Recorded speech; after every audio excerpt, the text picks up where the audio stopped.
Hello, my name is Patrick Jackson, and this is my case study for Module 13 for EDL 853.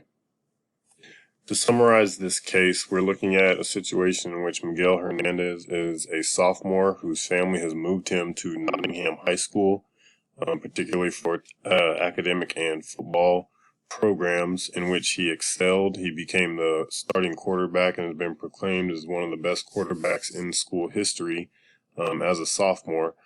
Miguel became paralyzed after a football injury had occurred, which left him paralyzed. And so before the accident, he excelled as a student and had no previous disabilities that were mentioned. But after sustaining the injury, became paralyzed. In this situation, upon getting confirmation from his doctors to return to school, the student was denied access to a class due to the school's accessibility issues, not necessarily his issues, in which he had already outlined his progress towards working towards a college program that he wanted to get into, and the biology class that he was wanting to was not wheelchair accessible, and he was not enrolled in that class and moved to a different class.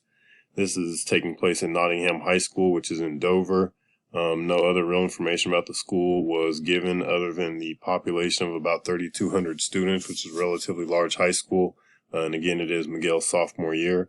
The people who are identified as being involved in this case include Miguel himself, his parents, Ms. Guzman, his counselor, who is making the scheduling arrangements, Dr. Harvey, who is the superintendent, as well as Howard Carey, who is the attorney of Miguel and his parents.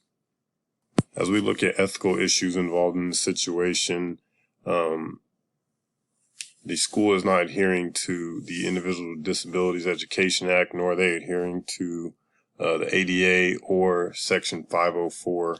In that situation, none of those three are being followed as far as legal issues go. Miguel does qualify for special services under the category of orthopedic impairment, whether he's been identified through an IEP process or not. He still qualifies because of his obvious disability pertaining to his paralysis. This may not affect his academic or intellectual functions, but because of his physical disability, he is entitled to those protections that are provided through those different laws. His being paralyzed does hinder his ability physically and limits him without accessibility if the school doesn't provide it, in which they are supposed to. And as far as an IEP, there's no mention of an IEP being developed other than just the confirmation that he's able to come back to school through communication with his doctors.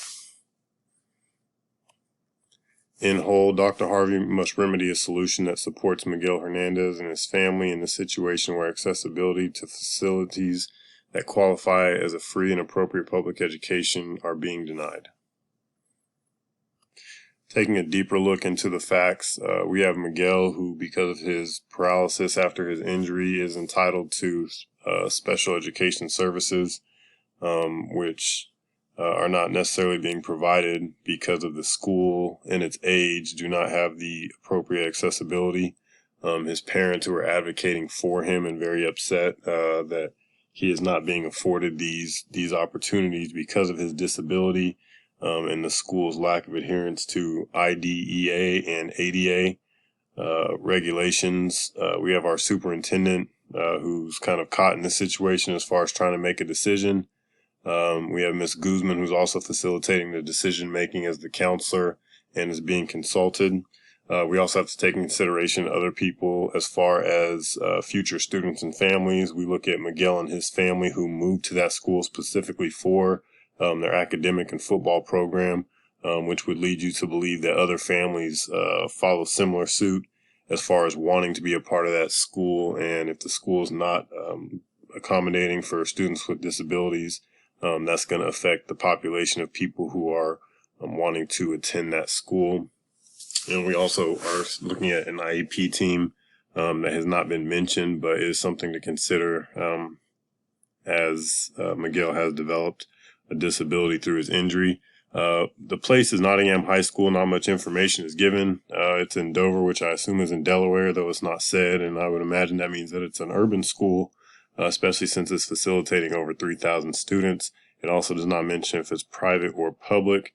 And in the handling of the situation, I almost want to believe that it's a private school, in the fact that they are not making accommodations and that there's an issue in the first place. It's a high school, and the school was built in the 1950s, and so they've made adjustments to support the population, but no major remodels have been done necessarily to facilitate keeping up with modern regulations, and the completion of accessibility facilities is something that hasn't been looked into. When we review and prioritize the information, we look at who the situation could be damaging to, in which case it is possibly damaging to the stakeholders, including the community members interested in seeking special education opportunities if it is the only high school available in the area. It's possibly damaging to the district leadership as well as the building leadership, and particularly students with disabilities, as we see in the case with Miguel, as well as no communication that demonstrates evaluations for an IEP. Posing options as solutions for this dilemma. My first option, looking at taking no action, we would continue with our regular proceedings. We would anticipate probably legal complications as the family has gotten a lawyer involved and they do have grounds for a case. And there's probably going to be some financial considerations involved with the outcomes of that case, whether it be reimbursement for other educational options for Miguel, or even in the facilitating remodeling that would allow accessibility for wheelchairs. Option 2, my liberal action that I pose pertains to seeking resolution through renovating the school that allows for wheelchair accessibility, so that a student like Miguel can still participate in the classes that he's seeking to be a part of. And option 3 would be very similar to option 2, but instead of making the classrooms accessible, it would be moving or relocating the biology class to an area that is accessible to wheelchairs, or looking into the options of requesting renovations to accommodate for free and appropriate public education, and looking what kind of financial support the school can get, which could end up taking time, in which case we need to look at the outcomes of our options. For option 1, some of those outcomes could be continuing with facilities that deny access for students using wheelchairs, facing legal implications, denying Miguel's desire for his future path that he's already seemed to have laid out by not allowing him to take the biology class that he's wanting, as well as providing educational services that facilitate Miguel's request. In this situation, if we follow option 1, most likely Miguel's not going to receive the services that he's legally obligated to get. When we look at option 2, there are federal grants that support compliance with ADA and IDEA laws if the school is a public school and following those guidelines.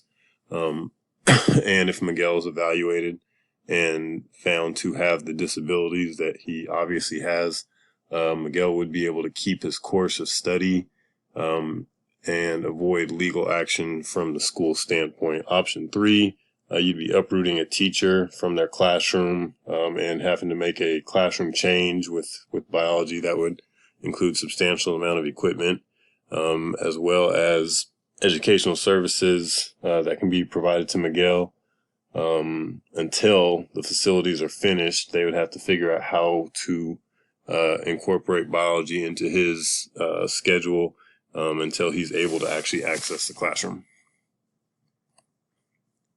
Choosing the best option, I believe the best option would be option 2, with pieces of option 3, providing renovations that allow accessibility to all classrooms for students with disabilities, and in this situation also providing educational opportunities to facilitate learning until the facilities are complete. The pros behind this would be that Miguel would continue his pursuit of his post-secondary choices that he's looking into, as well as the school avoiding legal consequences that come with a lawsuit. And future students with disabilities would already be set up to have accessibility to that class. The cons to this would be the financial obligations that come with building into the schools, which is really a non-issue because it is something that would be supported through federal funding. Securing educational services is something that would take some time and be a little bit prolonged. And most importantly, no matter what option is chosen, procedural reputation is damaged for the school. Implementing my decisions, a few steps have to be taken.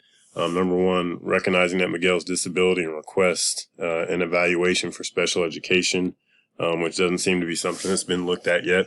That in that situation, getting an IEP developed and figuring out what steps need to be taken and what goals academically he has and what post-secondary goals he needs, and what necessities he needs to reach those goals.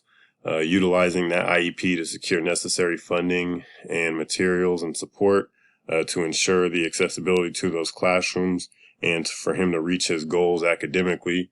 And then working with Miguel's family, attorney, and teachers to ensure he is being supported in his pursuit of his future goals, hopefully to alleviate some tension and through that communication, maybe avoid some of those legal implications just by giving that confirmation to the parents and the family, the idea that we are going to do what we need to do, as well as collaborating with teachers and the IEP team to ensure that proper learning services are provided, and really identifying what Miguel's going to need after his accident and after this life-changing event has kind of altered his future.